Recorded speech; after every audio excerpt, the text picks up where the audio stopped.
আসসালামু আলাইকুম। আমাদের সাথে আশিক আছে। আমরা আশিকের কাছ থেকে জানবো যে আসলে একটা গাড়ি কোন কোন দিকে তাকিয়ে ড্রাইভ করতে হয়, আর তাকালে আসলে সুবিধাগুলো কি। আশিক, তুমি কি জানো একটা প্রাইভেট কার কয় দিকে তাকায় ড্রাইভ করতে হয়? জি। কয় দিকে? 8 দিকে। কোন কোন দিকে একটু বলবো, হন দাও। দেখো কোন কোন দিকে? সোজা সামনে। সামনে সোজা, হ্যাঁ, সামনে ডান দিকে, ডান কর্নার। এই দিকে, হ্যাঁ, ডান কর্নারে।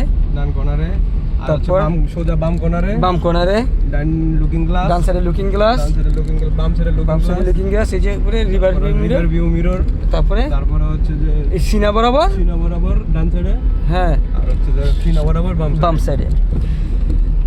খুবই গুরুত্বপূর্ণ কথা। আমরা যারা নতুন গাড়ি ড্রাইভ করি তারা অবশ্যই আশিক যে বলল যে 8 দিকে তাকিয়ে সোজা, হ্যাঁ 8 দিকে তাকিয়ে গাড়ি চালানোর কথা। আপনারাও 8 দিকে তাকিয়ে গাড়ি চালাবেন, তাহলে আপনাদের সম্পূর্ণ গাড়িটা নিজের চোখের দৃষ্টির ভিতরেই থাকবে। যদিও আপনারা গাড়ির ভিতরে থাকবেন, ঘুরাও। তুমি দেখছো এই যে ডান দিকে তাকালে যে কত সুবিধা, হ্যাঁ অনেক সুবিধা না, দেখা যায় যে মোটামুটি। হ্যাঁ, সবাই আশিকের জন্য দোয়া করবেন, আমাদের জন্য দোয়া করবেন। ভালো থাকবেন। আসসালামু আলাইকুম।